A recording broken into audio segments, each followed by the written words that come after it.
में से केवल माखन निकालकर आपको दिखाऊंगी। मैं आज आपको एक बांके बिहारी जी की बहुत ही अद्भुत, बहुत ही सुंदर लीला दिखाने जा रही हूँ। आप कृपया ध्यानपूर्वक सुने। एक समय की बात है, 11-12 साल पहले हम लोग मंदिर में भजन कर रहे थे। तो मुझे अच्छे से याद है, वो भजन था, तारा है सारा जमाना शाम हमको भी तारो। तो हम लोग 25-30 जने थे। सब लोग इतने लीन हो गए बिहारी जी के भजन में कि किसी को कुछ ध्यान नहीं रहा। खूब ढोल मंजीरे बाजों के साथ हम लोग लीन होकर प्रभु का भजन कर रहे थे। उस समय क्या हुआ कि अचानक ही मुझे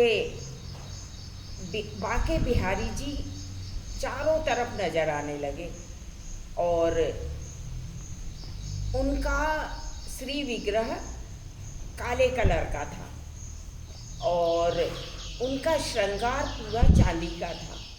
बहुत ही सुंदर और बहुत ही अद्भुत छवि उनकी थी। तो चारों तरफ मुझे वो नज़र आए। मैं कुछ भी देखूं, मुझे कुछ भी दूसरा कुछ नहीं दिखे और केवल बिहारी जी दिखे। अब क्या हुआ कि हम लोगों ने भजन पूरा किया। उसके बाद में वहाँ से मंदिर से निपटकर हम लोग घर चले गए। घर में जाकर और मैंने थोड़ा विश्राम करना चाहा। तो विश्राम करने के लिए मैं जैसे ही लेटी, मेरी नींद लग गई। उस समय दिन के 12 बजे का टाइम होगा और जैसे ही मेरी नींद लगी तो मुझे बिहारी जी सपने में आए और सपने में इनका ऐसा स्वरूप था जिस प्रकार अर्जुन को उन्होंने विकराल रूप दिखाया था, विराट रूप दिखाया था, उसी तरह मैं देखकर और ऐसा लगने लगा कि कैसा मैं इनको कैसे देखूं। जैसे अर्जुन को विशेष चक्षु दिए थे, उसी प्रकार के चक्षु अगर मुझे होते तो मैं शायद नहीं घबराती।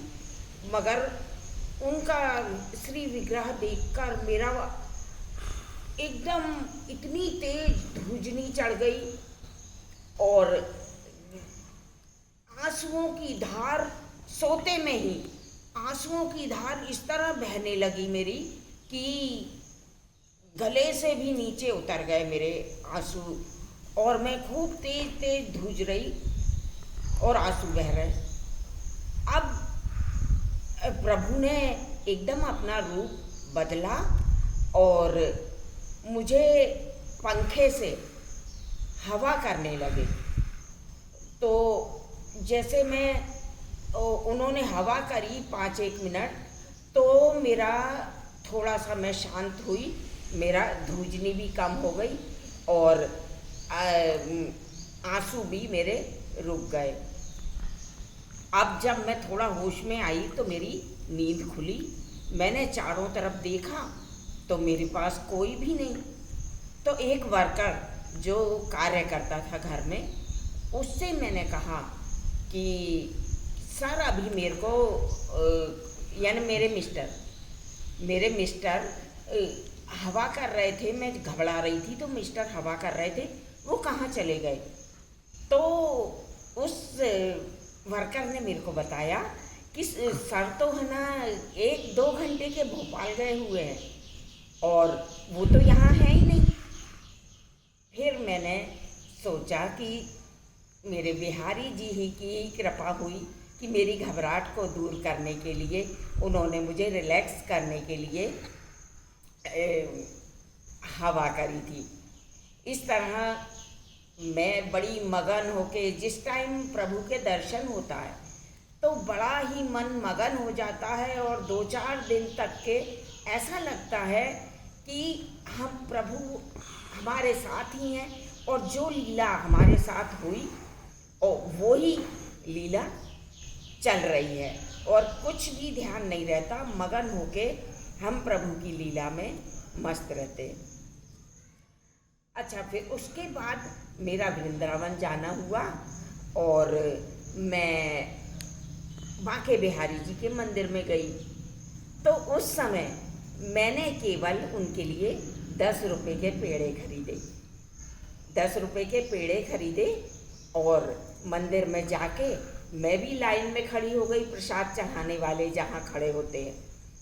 तो क्या हुआ कि पंडित जी तो बड़े बड़े जो थाल दे रहे थे उनके थाल लें और मेरी तरफ देखें इतनी सी पुड़िया और दूसरे का थाल लेने लगे।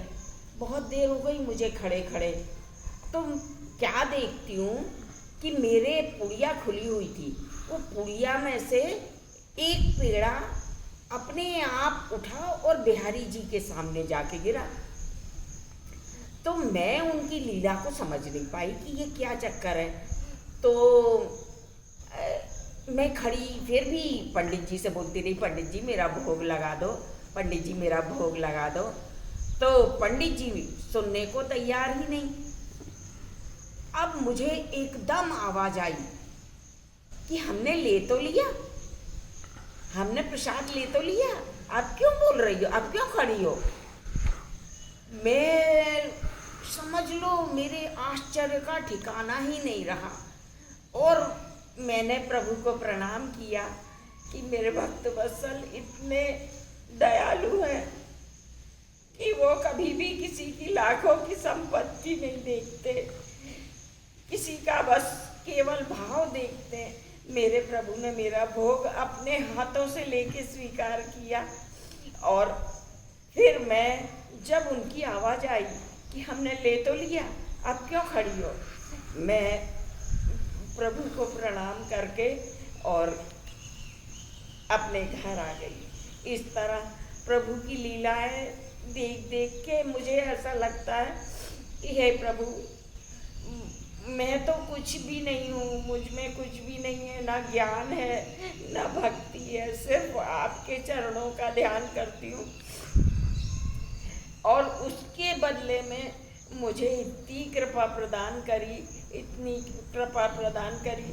अब मेरा तो केवल एक ही उद्देश्य है, प्रभु चरणों की भक्ति करना, प्रभु चरणों में हमेशा ध्यान लगाना और बस प्रभु में ही रमे रहना अंतिम समय तक।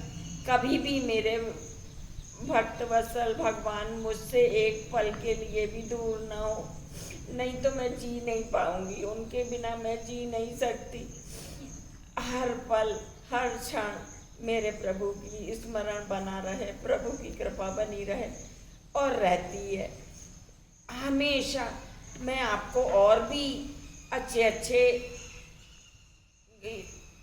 कहानियाँ और अच्छे अच्छे उनके दर्शन मैं बताऊंगी, क्योंकि प्रभु की लीला हर पल हर क्षण मेरे साथ होती है और ये उन्हीं की कृपा से मैं आपको सुना रही हूँ। नहीं तो इतने सालों तक मैंने कभी किसी से कोई ये चर्चा नहीं करी। अच्छा, लोगों का ये रहता है कि अपनी अनुभूतियाँ कभी किसी को बताना नहीं चाहिए। उसके लिए एक छोटी सी कहानी आपको सुनाती हूँ मैं। एक पंडित जी थे और एक उनका शिष्य था। तो पंडित जी का बड़े माने हुए और बहुत ही ज्ञानी पंडित जी थे। तो वो अपने शिष्य को सारी शिक्षाएं दिया करते थे। अब एक दिन क्या हुआ कि पंडित जी ने अपने शिष्य को एक मंत्र दिया और बोले इस मंत्र को जपने से व्यक्ति का मोक्ष होता है, निश्चित रूप से मोक्ष होता है, तो तुम ये जपना। उसने कहा कि ठीक है। अब वो मंत्र जपने लगा। एक समय गुरुदेव के प्रवचन चल रहे थे, तो उस शिष्य ने क्या किया कि माइक पे जाकर और हजारों लोगों में ये चिल्ला के कहा कि आप ये वाला मंत्र का जाप कीजिए और इससे निश्चित ही आपका मोक्ष होगा, क्योंकि ये मेरे गुरुदेव का वचन है और मेरे गुरुदेव का वचन कभी भी मिथ्या नहीं हो सकता है। तो भाई गुरुदेव को बड़ा गुस्सा आया। गुरुदेव सोचने लगे कि मैंने इससे कहा था कि किसी को बताने का नहीं है ये मंत्र, नहीं तो तुम्हें उल्टा पाप ही लगेगा। तो गुरुदेव बहुत गुस्सा हुए। जब वो कुटिया में चले गए तो शिष्य भी उनके पीछे पीछे गया, और तो गुरुदेव उसे बहुत डांटने लगे कि तुमसे हमने कहा था कि ये मंत्र किसी को बताने का नहीं है और तुमने सबको ये मंत्र बता दिया। तो उसने गुरुदेव की वंदना करके शिष्य ने कहा कि गुरुदेव मेरे अपराध को क्षमा करें, मैंने बताया सब लोगों को, इसके लिए मैं क्षमा का भागी हूँ। मगर गुरुदेव मैं आपसे सिर्फ एक बात कहना चाहता हूँ कि आपने मेरे को मंत्र दिया, उससे मेरा मोक्ष निश्चित है, और मैंने ये मंत्र बताया इसका मेरे को पाप लगेगा।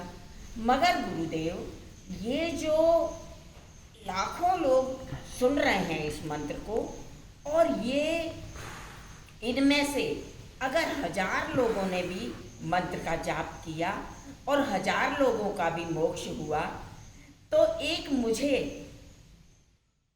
नरक में जाना भी मंजूर है। मेरे एक के नरक में जाने से अगर 1000 लोग मोक्ष को प्राप्त होते हैं, प्रभु की प्राप्ति होती है, प्रभु में उनकी भक्ति बढ़ती है, तो मुझे सहर्ष मंजूर है। प्रभु आप मेरे अपराध को क्षमा करें। गुरुदेव ने कहा, वाह भाई, तेरे जैसा भक्त मुझे आज तक ना मिला है और ना कभी मिलेगा। आज से तेरे साथ मेरा आशीर्वाद सदा रहेगा और तू अधिक से अधिक भक्ति करके और प्रभु को ही प्राप्त होगा, प्रभु का भजन करेगा। बस यही सोच के मैंने आप लोगों को मैं अपनी सारी लीलाएं बताऊंगी, जो जो भी मेरे साथ प्रभु के साथ हुआ है मैं जरूर बताऊंगी। अब आपको मैं एक बार अपने बिहारी जी के दर्शन कराती हूँ, आइए।